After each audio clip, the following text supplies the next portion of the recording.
Hello there, you're now watching TVS News at 5. I'm Hari Zainuddin and let's begin with our top stories for today. The mutual understanding and cooperation between locals and the state government is a vital component in the state's effort to continue the sustainable development agenda, especially in regards to the utilization of local lands for the undertaking of state development projects. LANDSLIDE explained that the acquisition of temporary occupation license or TOL land is an approach taken by the government to ensure that further infrastructure development can be implemented. Ini merupakan satu pendekatan kerajaan untuk memastikan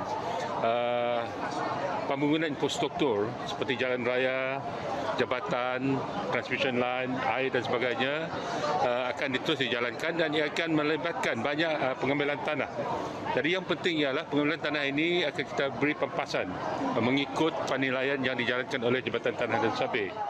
LANDSLIDE added that such practice of acquiring land for development are carried out statewide, as long as there are consent from the local residents. At the same time, he did not deny that there have been disputes in terms of the amount of compensation given. However, he ensured that the dispute will be resolved accordingly, with priority attributing to continuous development projects to benefit the area. Now, 4 individuals, including 2 women, were detained to facilitate investigation of a 4-year-old boy who went missing last Sunday. The child had allegedly gone missing since February 22nd under the care of his mother's friend at a residential area in Jalan Daya Bintawa. The suspects, all locals, were aged between 24 and 49 years old. Kuching District Police Chief Assistant Commissioner of Police Ashman Baja said a special team has been established to expand the search. The suspects were found to have 17 past criminal records, namely 14 drug offense records, 2 property criminal records, and 1 commercial criminal record. The test results of the suspects were also all positive for drugs. 2 investigative papers have been opened on a missing person and another under Section 31(1) of the Children Act 2001, which involves investigations against guardians of children involved from aspects of abandonment and negligence. Police also appeal to members of the public with any information to come forward to the nearest police station or contact the investigating officer, Inspector Hasma Abdul Jalil at 013-685-2210. Now, METMALAYSIA said an adverse weather alert is expected starting March 14 up until mid-May, with forecasts of thunderstorms, heavy rains and strong winds as the state enters the monsoon transitional phase. During the monthly transition phase, the department noted that Sarawak will experience weak winds from various directions that are very conducive for thunderstorms, which usually leads to short episodes of heavy rains and strong winds. Its Director General Muhammad Helmi Abdullah said the monsoon transition phase also marks the end of the northeast monsoon that began on November 3rd last year. Adding to that, he said these incidents will occur mostly during the evenings and early hours of the night in most parts of the West Coast states and remote areas of the peninsular west of Sabah, as well as West and Central Sarawak. As such, the public has been urged to exercise caution during this period and regularly check for weather updates and alerts by METMALAYSIA. Updated weather forecasts and warnings issued by METMALAYSIA can be referred on the agency's website, My Cuaca mobile application, METMALAYSIA official social media platforms, or contact the hotline. The Cebu Municipal Council's SMC's abattoir was instructed to close down for 60 days as some pig samples collected tested positive for African swine fever. However, in order to resume operation of the abattoir as soon as possible, Dudong Assemblyman Dato Sri Tiong King Singh hopes that the relevant units will cooperate for the cause. Tiong noted that the Veterinary Bureau and the Cebu City Council must discuss how to carry out the disinfection of the abattoir and seek to complete it within 7 days. And also to formulate the standard operating procedures to prevent future infections in the slaughterhouse, including that all transport vehicles need to be disinfected when entering and leaving. The closing of the abattoir for 60 days brought a lot of dissatisfaction to the catering industry and the public. After preliminary discussions at a specific online meeting this morning, Tiong has urged the Fire and Rescue Services, Department of Land and Survey, Public Works, Cebu Rural District Council to all work together to address the African swine fever issue. Tiong also said that in order to deal with the reoccurrence of swine fever in the future, Cebu Municipal Council Chairman Clarence Ding suggested the construction of a specific crematorium should be considered as the current burial method is unsanitary. Although the cost is relatively higher, the authority can draft a proposal to be forwarded to the Office of Premier of Sarawak for fundings.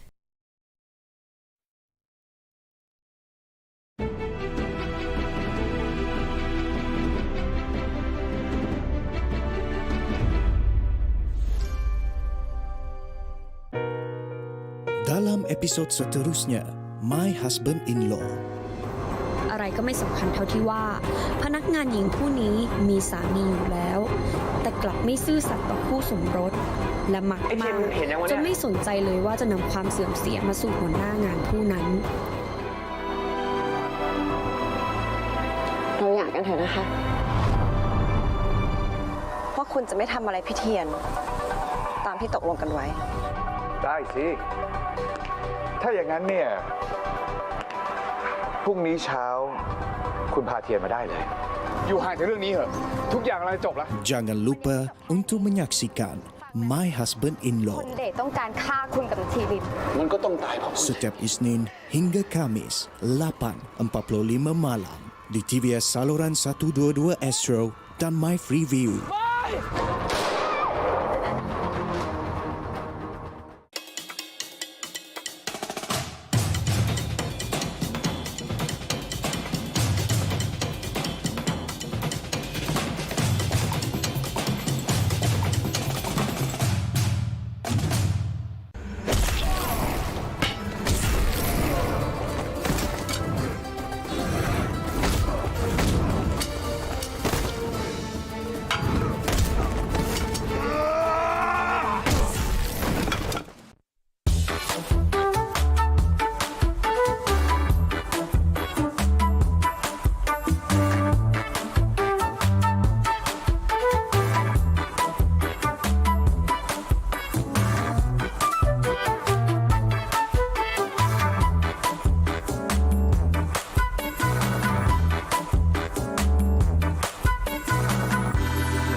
Welcome back to TVS News at 5.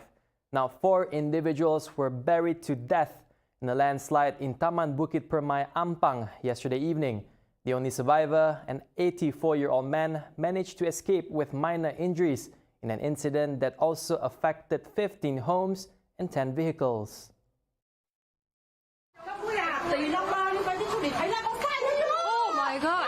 During the incident, residents in the area heard a loud bang caused by 2 landslides that occurred in succession during heavy rain. Prior to this, the Malaysian Meteorological Department, or METMALAYSIA, had forecast heavy evening showers until March 14. After receiving a distress call at 5:54 p.m., the search and rescue SAR operation was activated in search of the 5 victims. The search and rescue operation ended at 2 a.m. after Ampang Jaya District Police Chief Assistant Commissioner of Police Muhammad Farooq Eshak confirmed that rescuers had found the remains of the last 2 victims. However, Selangor Fire and Rescue Department Director Nora Zamkami said they would deploy their K9 unit tracker dogs at the site to ensure that there are no other victims involved. The landslide incident also caught the attention of Prime Minister Datuk Seri Ismail Sabri Yaakob, who then addressed in a brief Facebook message his sadness over the tragedy and asked the public to pray that all victims will be found safe. Now, 91.1% or 2.83 million adolescents aged between 12 and 17 have completed their COVID-19 vaccination as of yesterday. According to the COVID Now website, 94.3% or 2.93 million of this group have received at least one dose of the vaccine. As of yesterday, a total of 1.09 million or 30.9% of children aged between 5 and 11 years have received their first dose under the National COVID-19 Immunization Program for Children or PICKIDS. Meanwhile, 64.6% of adults have received the COVID-19 booster dose, while 97.5% have completed the vaccination and 98.7% have received at least one dose of the vaccine. On Thursday, a total of 64,759 doses of the vaccine were dispensed, of which 20,178 were given as the first dose, 1,736 as the second dose, and 42,845 as the booster dose. Under the National COVID-19 Immunization Program PICK, a cumulative number of 68 million vaccine doses have been administered.